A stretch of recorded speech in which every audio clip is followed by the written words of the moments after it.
नमस्कार दर्शक बंधु उत्कल 24 न्यूज को स्वागत करुच्ची मु रुक्साना। आसंतु नजर देवा आज खबर उपरी। सेंट जाभियर हाईस्कूल कंदरपुर वार्षिक उत्सव अनुष्ठित। कटक जिला कटक सदर अंतर्गत कंदरपुर ठारे थिबा अग्रणी इंग्राजी माध्यम सेंट जाभियर हाईस्कूल वार्षिक उत्सव आज संध्यारे महासमारोह अनुष्ठित हो जाइछि।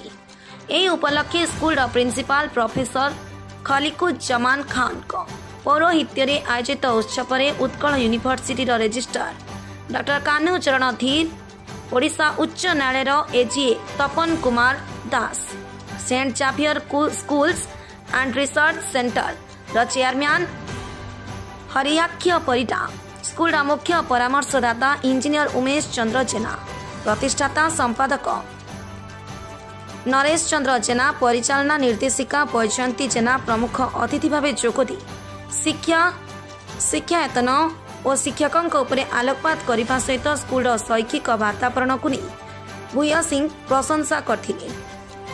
एही अवसर में कृति प्रतियोगी को पुरस्कार प्रदान करिथिबा बेले शेष में रंगारंग एक्स्ट्रा गाफांजा बेस उपभोग्य होइथिला। परिचालन स्कूल समस्त शिक्षक शिक्षयित्री समेत कर्मचारी माने सहायता करथिले। कटकरू देवेंद्र सेठी का रिपोर्ट, उत्कल 24 न्यूज।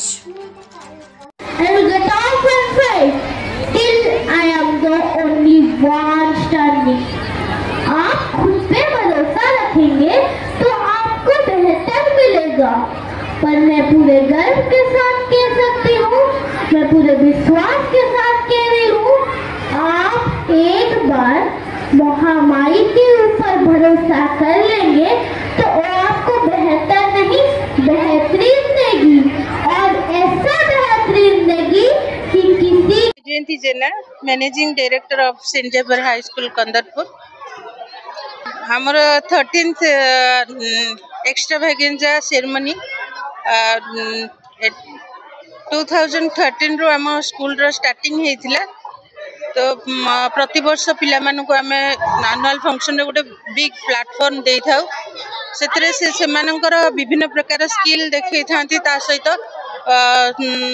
बहुत टैलेंट से मानकर डांस रे क्रिएटिविटी आर्ट रे देखै थांती। और वर्ष जाकर जो भी इवेंट आम स्कूल रे हेची पिला मानक पई को करिकुलर एक्टिविटीज सब तार सेति पई कि तांको प्रोत्साहित करिया पई प्राइज मध्य स्टेज रे देई थाउ। ए वर्ष आमर गेस्ट मध्य एजुकेशनिस्ट जने अच्छी आमर उत्कल यूनिवर्सिटी रजिस्ट्रार तांको आमे आज गेस्ट चीफ गेस्ट भाव में पाई बहुत गर्वित आ खुशी भी अच्छु।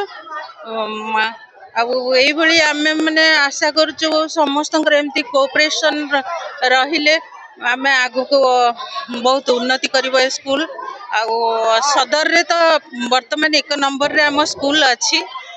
वर्तमान आम चेष्टा करूँ जिले में 1 नंबर करने की नंबर 1 स्कूल भाव में गढ़ी तोलियापाई से बहुत पदक्षेप नौचु। ए वर्ष न्यू गोटे इम्प्लीमेंट करुचु पिलांकर पुणी इनहांस टैलेंट शो करने की जमती पिलांकर आर्ट एंड क्राफ्ट से दिगरे टिके ध्यान देबू एथरक स्कूल रे।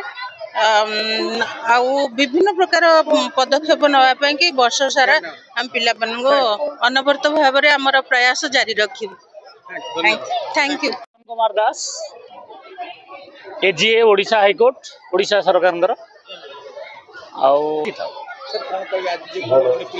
देखु गोटे कथा है इंग्राजी मीडियम स्कूल वर्तमान ओडिशा सरकार एवं भारत सरकार न्यू एजुकेशन पॉलिसी करने जाउछन, जार मुख्य उद्देश्य ऑलरेडी इम्प्लीमेंटेशन हो सारी भारत वर्ष रे हो सारी ओडिशा रे भी हो सारी।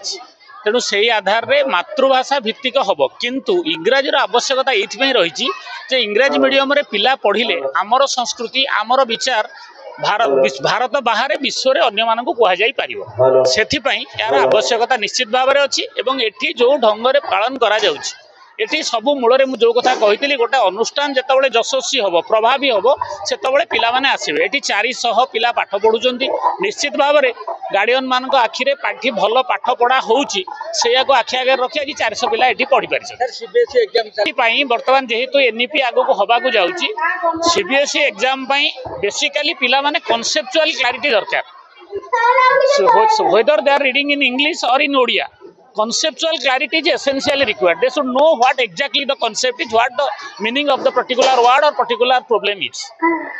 I am Principal St. Xavier High School, Kandarpur. Professor Khalikud Zamanka.